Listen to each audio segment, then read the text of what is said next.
Hallo und willkommen zurück zu einer neuen Folge hier auf meinem Kanal Torgen 2005 und damit willkommen zurück zu einer neuen Folge von Fortnite. Und ja, das ist schon ein bisschen so 1 bis 2 Wochen her.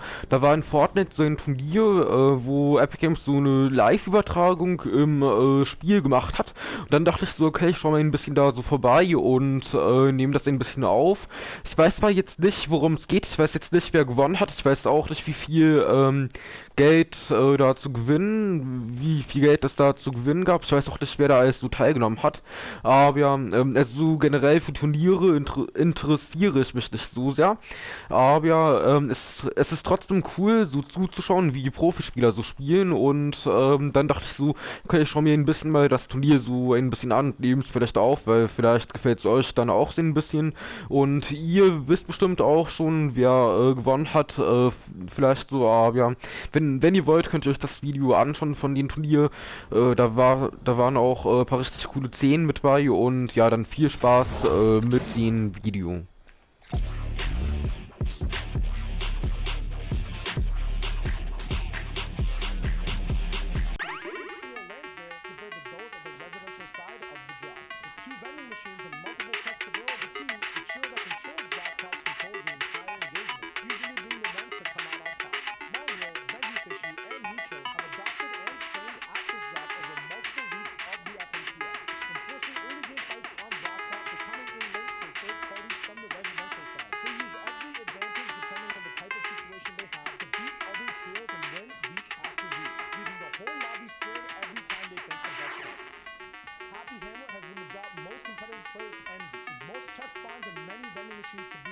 Having good options for rotations with zip lines and drift boards, as well as the option of excess loot to get snowside if you have zone. Winning this drop and having room to play is a player's dream come true.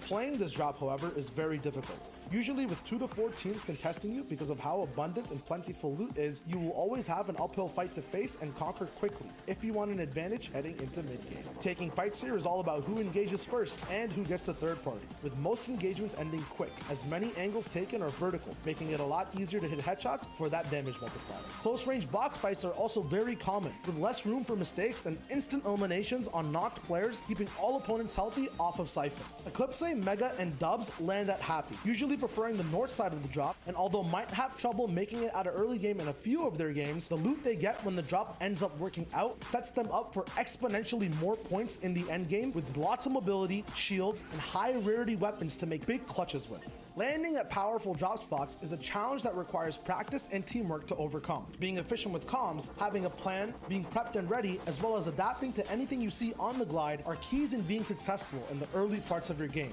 Use that edge for a boost on the competition in endgame, securing good placement and elim points with your trio. And who knows, maybe you can be on the top of the leaderboards playing in the grand finals of the FNCS.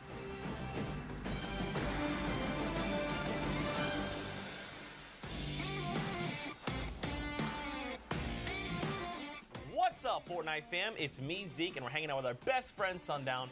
We're doing something a little crazy, Sundown. Oh, are we now, Zeke? What are we doing? We are going to make some very bold predictions heading into the finals of the FNCS. We also have our friend Monster D-Face standing by and Shy Wager. Gentlemen, if you want to say hello. What's up, boys? Heyo. Very quickly, within 30 seconds or less, you guys got to tell me your predictions for the region. All right, we're starting with Middle East, Sundown. Give me your prediction. So everyone else went with Fiesel, Kappa, and Klops. They won 4 of the 5 times, but I think them splitting their trios might have given them not enough practice. So my bet is going to go towards Flame, Prime, and Hunter. Expect to see them challenging towards the top, and can't leave out Fiesel, Klops, and Kappa as well. All right, Monster D-Face, OCE, go. Honestly, I'm gonna have to go with Geese, Slaya, and Skyla. And the main reason is because Parpy and his trio actually went to NA East, where you guys saw them dominate the region in week 4. So with that being said, I know the X2 twins are, kind of one of the fan faves coming up, but I think Geese, Slaya, and Skyla are really gonna give OCE a run for its money coming up. Now for Asia, coming back to you, Sundown, what are those predictions? So Asia, and I've been pretty adamant about this, how there's been about 5 to 10 teams who are consistently up top, but my pick is actually the WGS trio of Jag, Horde, and QLO. They played over in Europe for the World Cup. They've had the most amount of experience. I think that's what's going to allow them to win out. Sure. Speaking of Europe, Shy Wager, you're up. You guys already know who the kings are of Europe, Mitro, Mongol, and Benji, but the only trio I think that can start a revolution are Stompy, Chinkin, and Aqua. They have a kind of counter playstyle. They already have a rivalry brewing with the kings of Europe, and I think these guys will have the edge taking it over at the end of the Grand Finals. All right, for NA East, Shy, we're gonna pick your brain again. Give us those predictions. So one of the favorite picks to win NA East are Bucky, Animal, and Aspect, but I think the counter to that trio, who's really strong at the moment, is Clicks, Crims, and Spades. They play kind of a rugged type of low ground situation, always getting their win condition at the very end of the game. So I think their type of randomness and weird plays that happen at the end will have them make big plays to win at the end of the Grand Finals. Now let's talk about Brazil, gentlemen. I'm gonna take this one. I'm gonna make a bold claim here. I'm gonna say the red trio is gonna bring it home. Snow, Avalar, and Techno Viking. We've seen Techno Viking. He almost made World Cup qualifiers. Just barely missed out on qualifying. The same for Snow and Avalar. This will be their weekend. They're very hungry for the win. I'm telling you guys, they are gonna do it. Now finally, let's wrap up with NA West. Monster D-Face, give us your take. I'd be crazy not to mention the trio, Scented, Rex, and Edgy, because they've been the most consistent in the NA West region. But I think another trio that can give them a run for their money is going to be Arkham, Falconer, and Vinny. And Falconer, by the way, the only free agent on this team here in the NA West, at the top of the board, still dominating. So I would love to see them come through and pull it big for the NA West region. Some pretty bold predictions made across the board from everyone. Sundown, Shy Wager, Monster D-Face, thank you guys so much for hanging out. And for everyone at home, don't forget, tune in this weekend for the FNCS Finals, September 20th through the 22nd. You can watch at Fortnite.com/watch. And of course, guys, we'll see you on the Battle Bus. Beep, beep.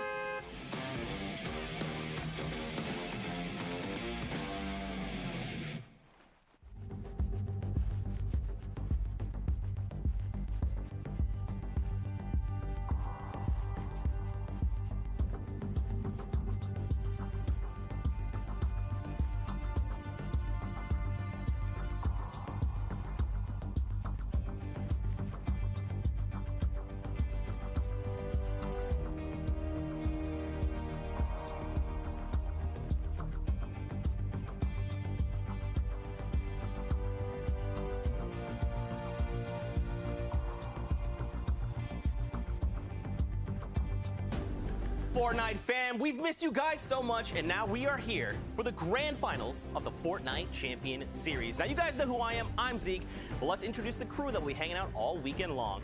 On the left of me, you've got Sundown, the luscious locks, T-posing on everyone with a nice little dab. In the back, you've got Dr. Lupo. He recently won an award for being an incredible human being, and to his right, you've got Monster D-Face, incredible content creator, and people still confuse us for some reason, I'm not sure why. Up in front, you've got Shy Wager, the big man with even bigger plans. He's a 10 out of 10, and by the end of the stream, he'll be eating a cup of mayonnaise.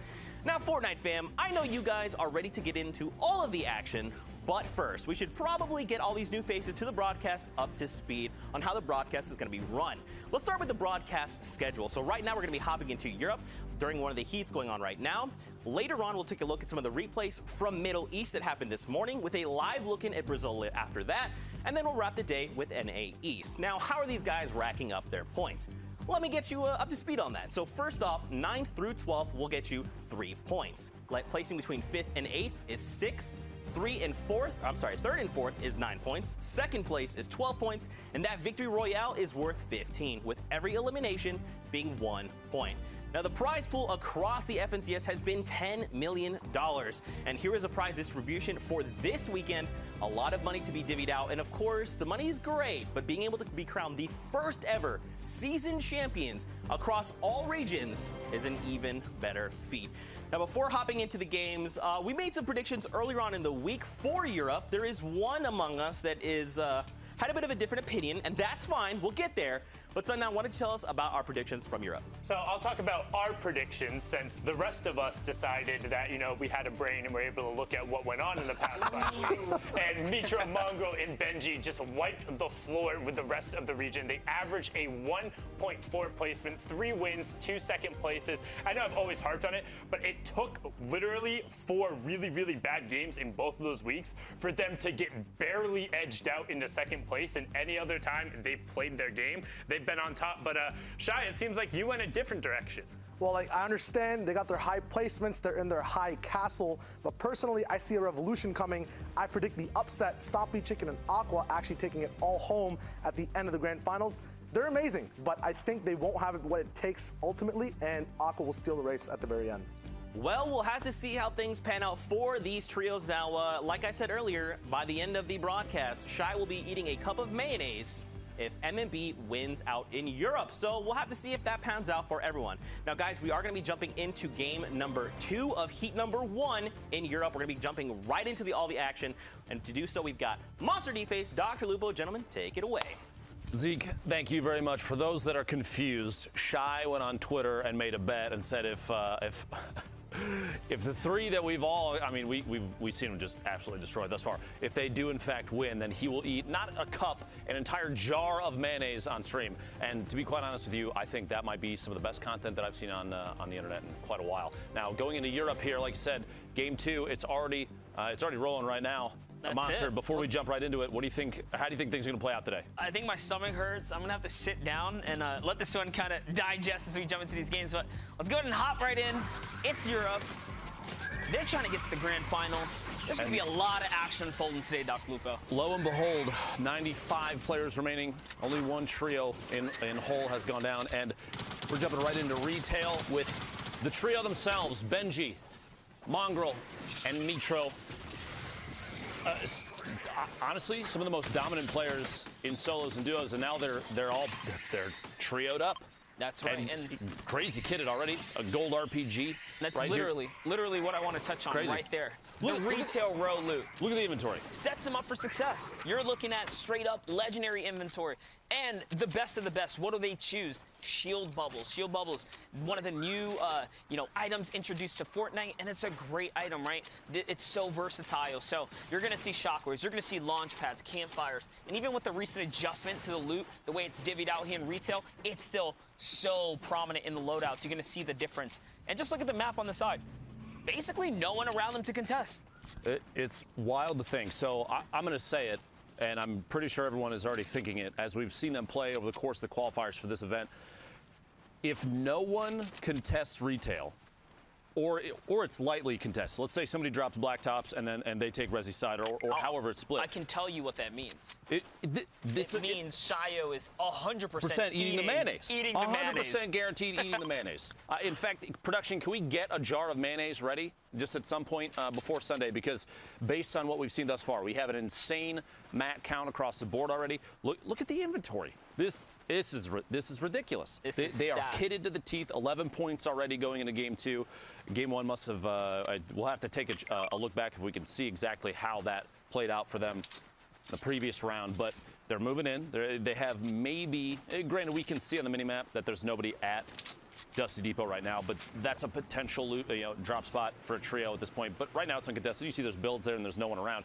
They have free rotation in to see where the next circle ends up. Meanwhile, you're going to have teams smushed up against each other already on the movement in, fighting it out. We're looking all the way to the north side of the map, just past the block. A number of players probably dropping up there.